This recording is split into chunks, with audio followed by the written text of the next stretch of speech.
Election 2010, a special 1+1 featuring leading voices on the real issues facing Australia.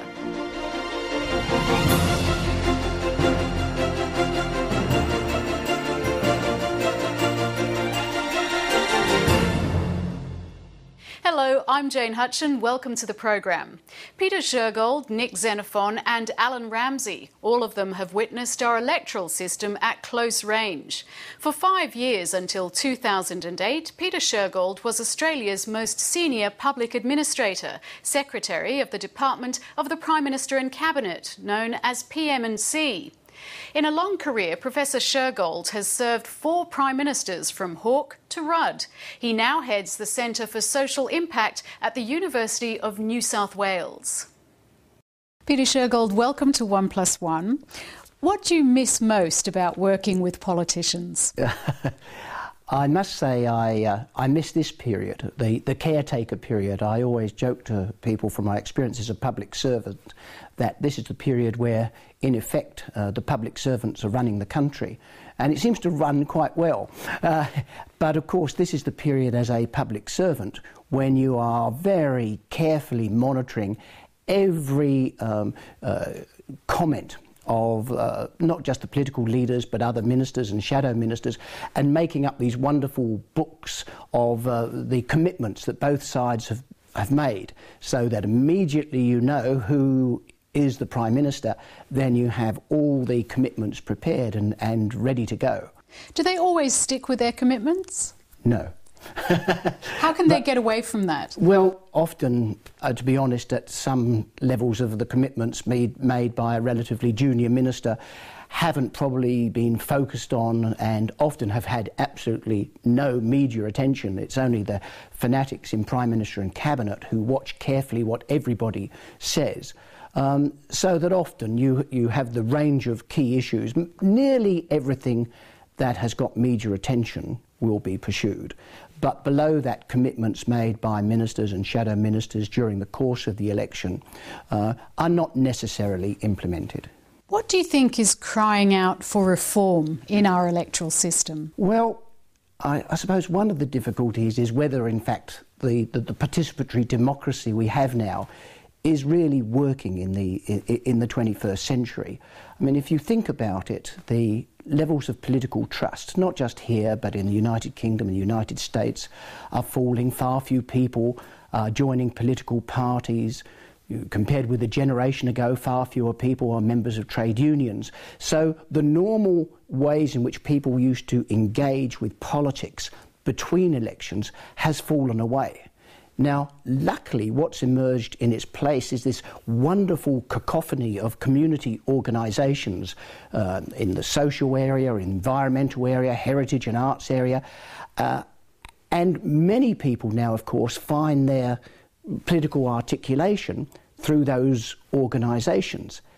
Unfortunately, it's not captured very much in the political campaigns. They don't really get much of a voice, however, during the campaign itself. Is that a reason, then, that the parties, at least in the current election, seem to have very similar policies? In a way, there's not a lot that separates them. I think it's true. They tend to focus on the same issues. And I suppose one of the frustrations, and it's inevitable within the system we have, is even when there is a substantive issue, you often don't get much strategic conversation about it. Why is that? Well, I think it's just too difficult. Sometimes it's because both sides are putting away a major issue. So there's been quite a lot of talk of environment in the election campaign. Both sides have put forward worthwhile initiatives.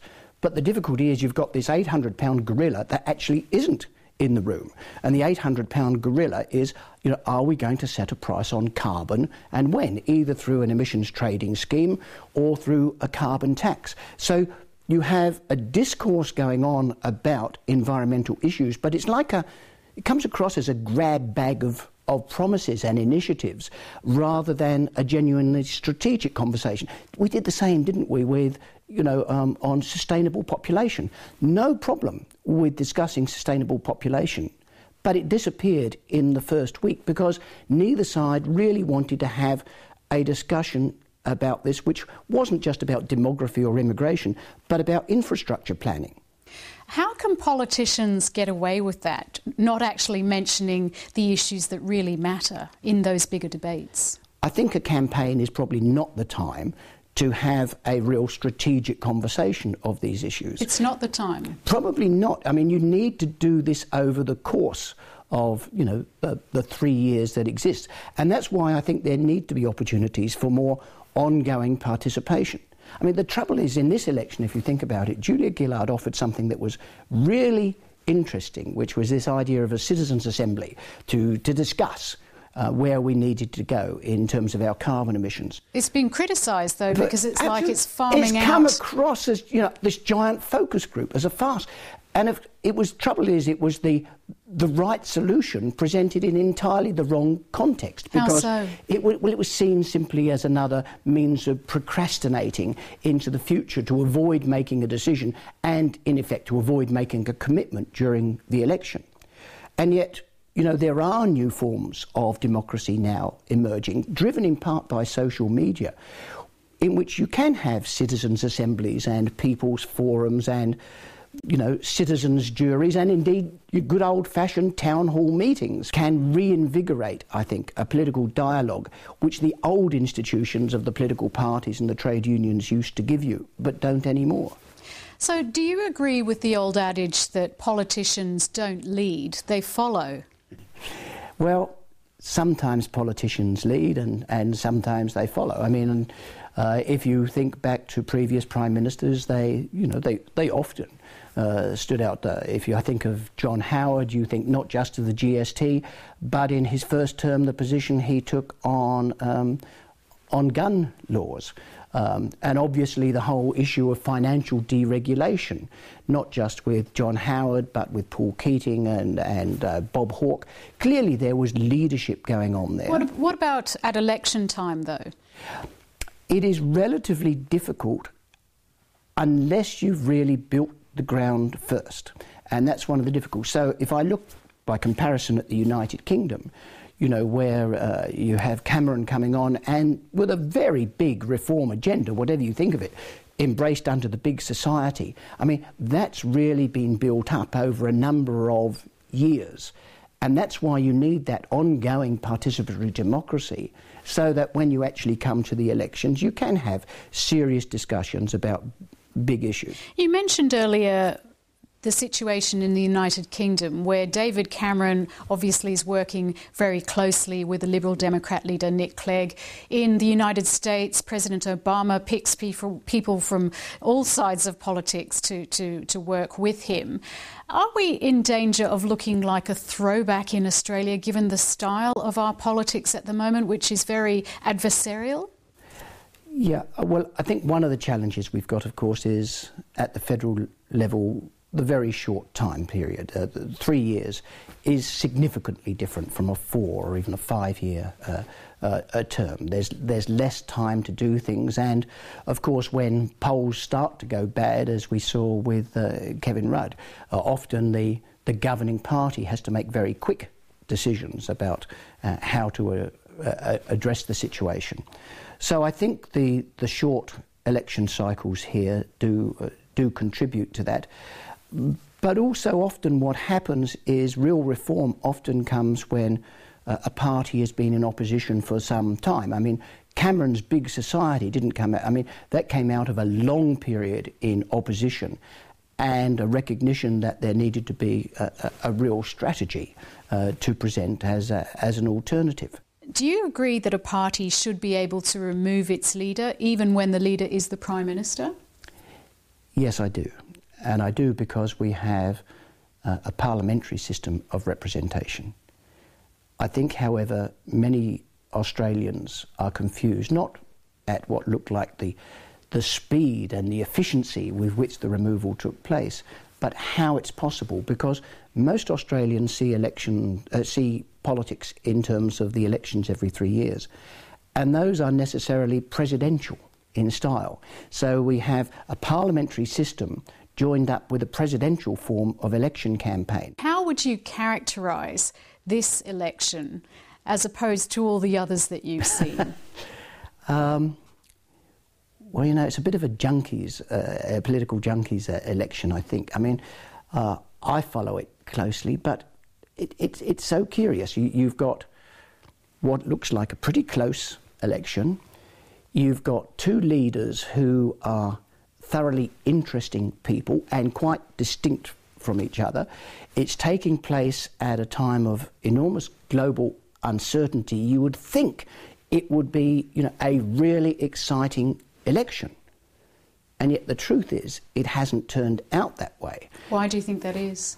I think probably because of the circumstances within which people have to couch their ambitions for the future, because on some of the big issues, such as environment or taxation, neither side really want to chance their arm at this stage. What does that say of them as leaders, though, if they can't have that vision, that foresight? Well, I think perhaps both of them do have that vision and their foresight, but the election campaign is necessarily constraining the extent to which they exhibit that. Peter Shergold, thanks very much for speaking with us. Thank you. The 2010 election campaign was an example of the bland leading the bland, according to NIck Xenophon, a result of the major parties' obsession with opinion polls. The South Australian senator, in office since July 2008, argues the solution is to see more independence in Parliament. Senator Nick Xenophon is speaking to Simon Royal. Senator Nick Xenophon, welcome to 1+1. Good to be here, Simon.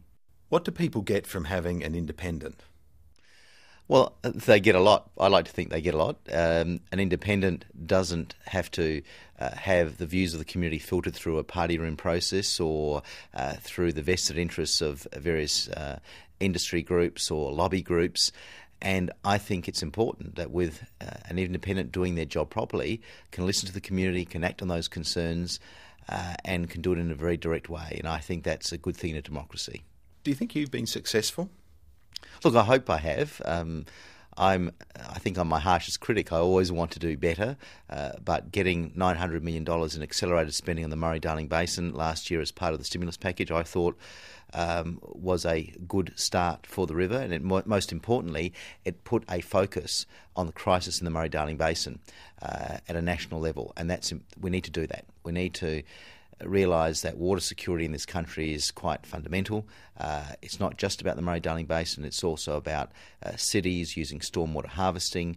It's about letting communities plan for the future and having a river system that can both balance the needs of food production and the environmental flows we need for a healthy system.